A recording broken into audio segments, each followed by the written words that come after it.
laguntzen duena.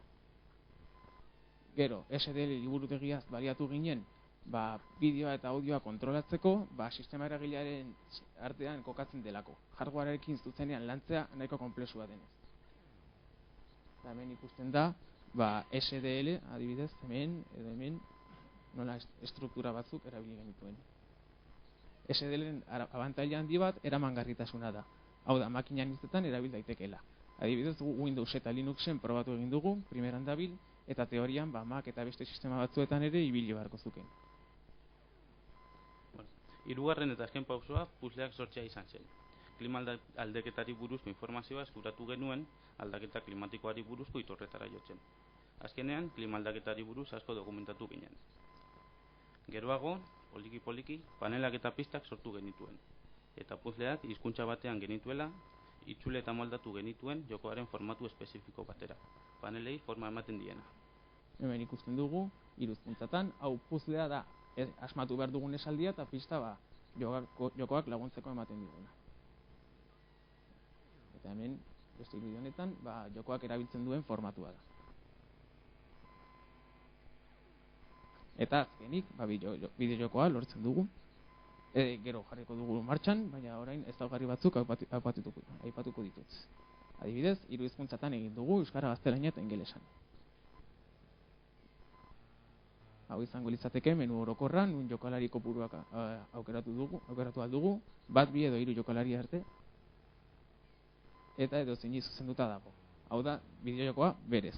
Gero ikusiko dugu martxan, hau da, asmatu behar dugun esaldia, hemen pista, erruleta, botoiak eta markagailuak. Bideokaren mekanika nahiko erraza da, panelaren atzean dagoen esaldia asmatu behar da, horretarako pista ematen da, eta erruletari eraginez kontsonanteak eskatu, eta horrela puntuak lortzen dira.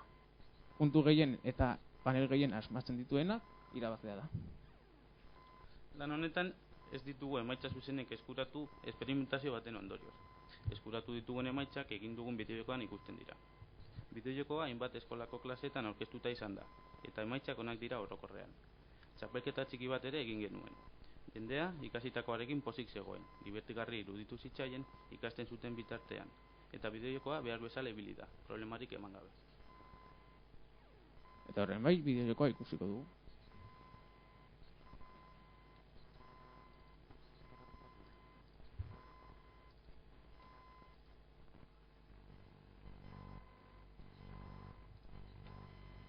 Lehen aipatutakoa daukagu hemen, bideojokalari hartuko ditugu adibide bezala. Hemen lauki txurietan dagona, asmatu behar duguna da, hau da pista, eta botoi hauekin erruleta kontrolatzen da. Ez da oso ondo ikusten, baina hemen behan badago kontagailu bat, 8 segundu ematen diguena, zerbait erabakitzeko. Ez badugu ezer egiten, txanda galtzen da automatikoki. Kasu honetan, mila esker, eraginen sakatuko dugu. Hau eta daiteke, porrota, dirua, puntuazioa izango bagenu, dena galduko genuken, baina kasu honetan ez da zer gertatzen. Bigarren jokalarian txanda, dena galdu du.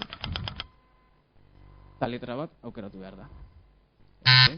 Hori ez zegoen, txanda galtzen du ere.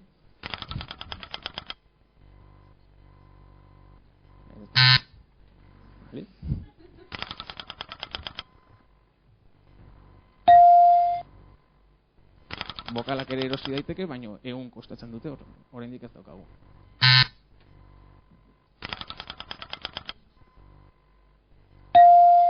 Adibidez orain, bokala erosi sakatu, bokala erosiko dugu, justu hori ez zegoen.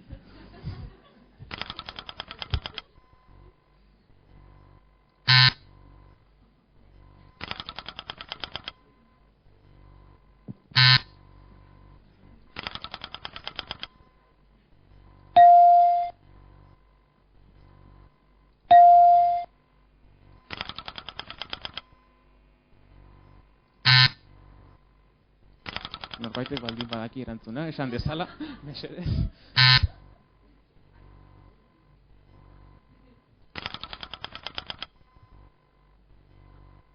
Isa hartu, txikia izango.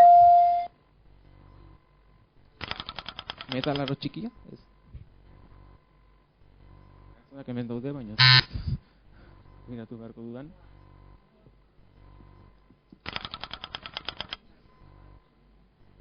Bestearekin, honekin bokala erosi dezakezu. Erosi zerbait, ez dakit. Vale. Ondo.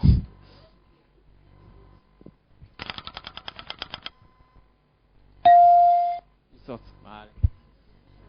Behin panela badakigunean, ebatzin sakatu, eta orain gelditzen. Oso, no?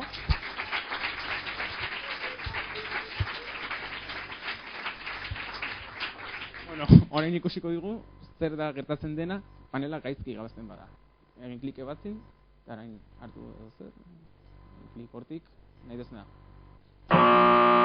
Orduan hemen esaten duen bezala, urrengo puzlea, ez du, lehenengo jokalariak ez du jokatuko, zigor bezala. Hor ikusten dugu, ez dagoela puntuaziorik. Eta bueno, partidan gu nahi dugunean bukatu dezakegu. Irtenen sakatu, konfirmatu, bai, eta hemen erakusten zaigu puntuazio orokorra. Abatzetako puzleak eta puntuazioa. Kasu honetan, lehenengo jokalariak irabazten du, eta irabaziko zuken puntuazio gehiena lortzen duena. Berdinketa kasuan, ebaztitako puzleak erabiliko dira desberdintzeko. Jarraitu sakatu, eta menu orokorrera bueltatzen geha. Eta hemen berriz jokatu edo irten dezakegu.